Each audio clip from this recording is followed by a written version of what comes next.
আসসালামু আলাইকুম আলহামদুলিল্লাহ ওয়াহদা ওয়াসসালাতু ওয়াসসালামু আলা মাল্লা নাবিয়্যা বাদা। সম্মানিত দেশ বিদেশের দিনী মুসলিম ভাই বোন, আমি আপনাদেরকে আপনাদের জাকাত সম্পর্কিত কিছু বলার জন্য আজকের বৈঠকে আমি আপনাদের সাথে কিছু কথা বলতে চাচ্ছি। সেটা হলো এই যে আপনারা জানেন জাকাত একটি ফরজ বিধান, যা যে কোনো মূল্যে আপনাদেরকে পালন করতেই হবে। জাকাতের ফলাফলে রাসূল সাল্লাল্লাহু আলাইহি সাল্লাম বলেছেন যে যারা জাকাত আদায় করে তারা অবশ্যই জান্নাতুল ফেরদাউসে অবস্থান করবে।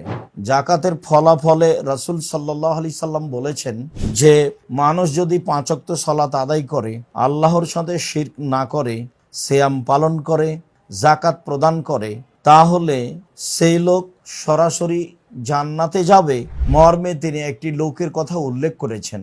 একটি পল্লীর লোক এসে বলল, আল্লাহর নবী আমাকে একটা আমলের কথা বলেন, যে আমলের কারণে আমি জান্নাতে যাব। তো রাসূল সাল্লাল্লাহু আলাইহি সাল্লাম বললেন, তুমি এক আল্লাহর ইবাদত করো, তার সাথে বিন্দু মাত্র শরিক করো না, 5 ওয়াক্ত ফরজ সালাত আদায় করো, সিয়াম পালন করো, জাকাত প্রদান করো। তখন লোকটি বলল, আল্লাহর কসম আমি এর কমও করব না, আমি এর বেশিও করব না। এই সময় রাসূল সাল্লাল্লাহু আলাইহি সাল্লাম বললেন, দেখো তোমরা যদি কেউ জান্নাতি মানুষ দেখতে চাও তাহলে এই লোকটাকে দেখো। হাদিস বুখারী মুসলিম।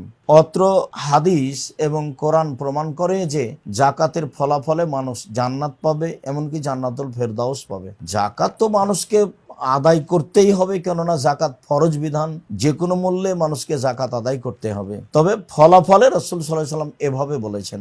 আপনাদেরকে আমি আরো একটি কথা বলতে চাই যে মানুষ যদি নিজে থেকে জাকাত আদায় না করে, তাহলে সরকারি যদি নিয়ম নীতি থাকে তাহলে জোরপূর্বক জাকাত আদায় করা যায় বা দায়িত্বশীলরা করে নিতে পারে।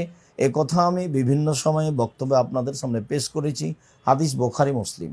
সম্মানিত দ্বীনী ভাই বোন, সাথে সাথে যারা জাকাত প্রদান করে না তাদের ভয়াবহ শাস্তির কথা আল্লাহ বলেছেন, তাদের ভয়াবহ শাস্তির কথা রাসূল সাল্লাল্লাহু আলাইহি সাল্লাম বলেছেন।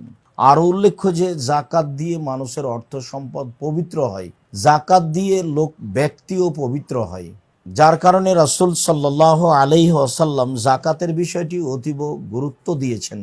তিনি একথাও বলেছেন যে কুল্লু লাহমিন নাবাতা মিনাস সুহতি কানাতিন নারা আওলা বিহি, যে খাদ্য খেয়ে মানুষ লালন পালন হয়, ছেলে মেয়ে বড় হয়, রক্ত গোস্ত বৃদ্ধি হয়, সেটা যদি হারাম উপায়ে হয় তাহলে সেটার জন্য জাহান্নামই যথেষ্ট।